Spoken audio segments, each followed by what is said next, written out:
नमस्कार दोस्तों।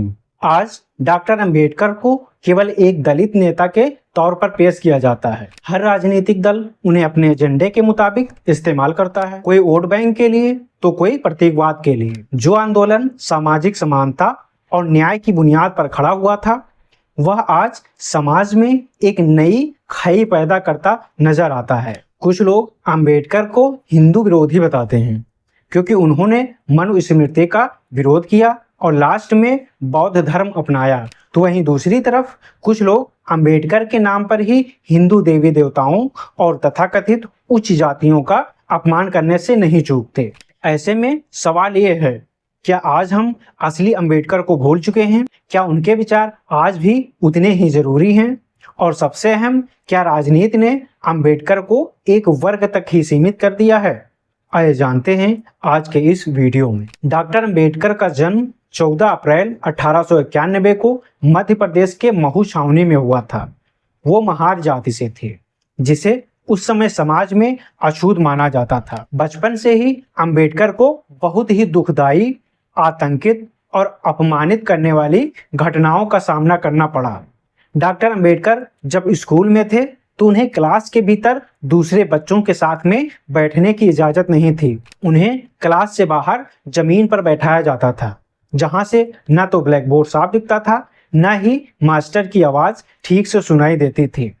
जब उन्हें कुछ पूछना होता तो उन्हें उठकर टीचर के पास भी नहीं जाने दिया जाता, कहीं वो उससे छू न जाए। ये सिर्फ शिक्षा की उपेक्षा नहीं थी, ये मानसिक गुलामी का सबसे गहरा रूप था। इसके साथ ही सबसे अपमानजनक बात थी, वहां रखे मटके से वो खुद पानी नहीं पी सकते थे।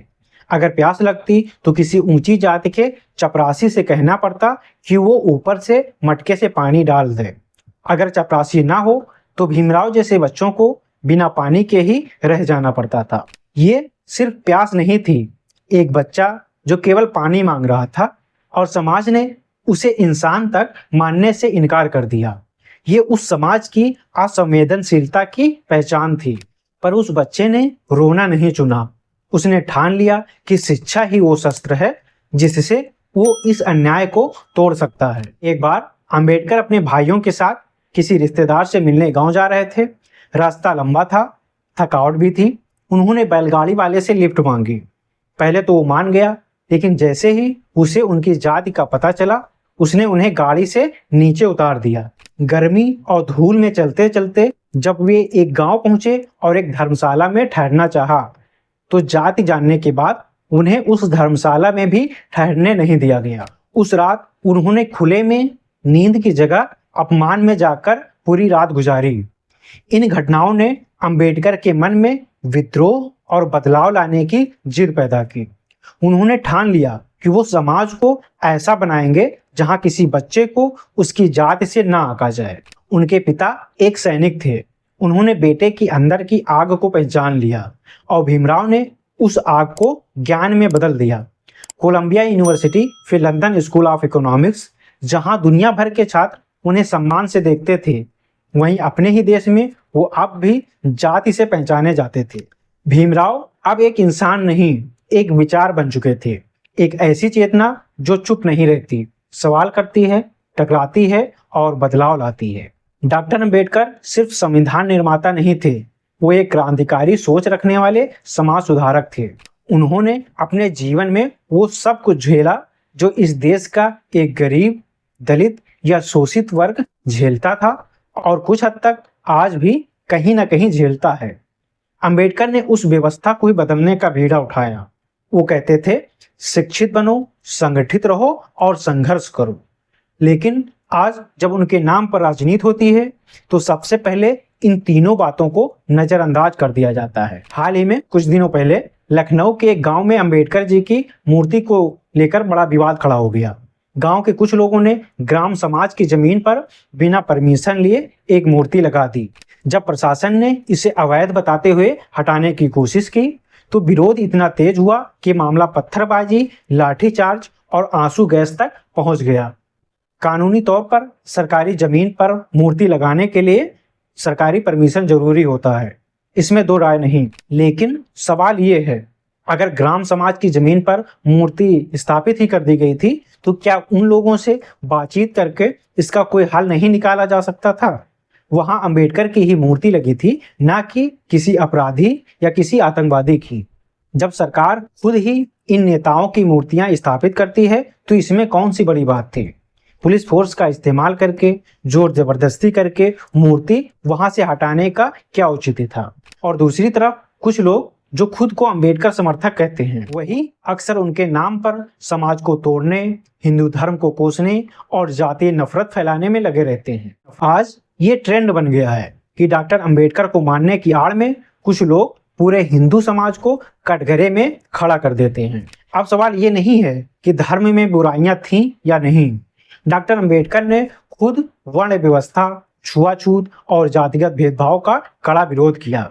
उन्होंने खुद कहा था कि मैं हिंदू के रूप में पैदा हुआ, लेकिन हिंदू के रूप में मरूंगा नहीं। और यही कारण था कि उन्होंने बौद्ध धर्म अपनाया।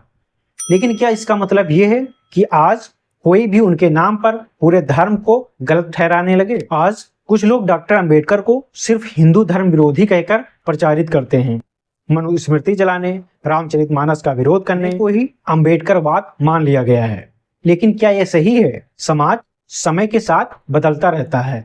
जो भेदभाव अंबेडकर जी के दौर में था, वह आज के भारत में ना के बराबर है। सिर्फ जात के आधार पर जो अमानवीय व्यवहार अंबेडकर को सहना पड़ा, क्या वैसा आज कोई सोच भी सकता है? अगर कोई ऐसी कोशिश करता भी है तो आज का समाज, मीडिया और कानून मिलकर उसके खिलाफ खड़ा हो जाता है। आज का भारत संविधान से चलता है, ना कि किसी धर्म विशेष के कानून से। न तो किसी धार्मिक ग्रंथ की सत्ता है, न ही जाति के नाम पर खुलेआम भेदभाव संभव है। लेकिन मैं आपसे पूछता हूँ, क्या आज के दौर में कोई सचमुच मनुस्मृति पढ़ता है? कितने घरों में आज ये किताब होगी?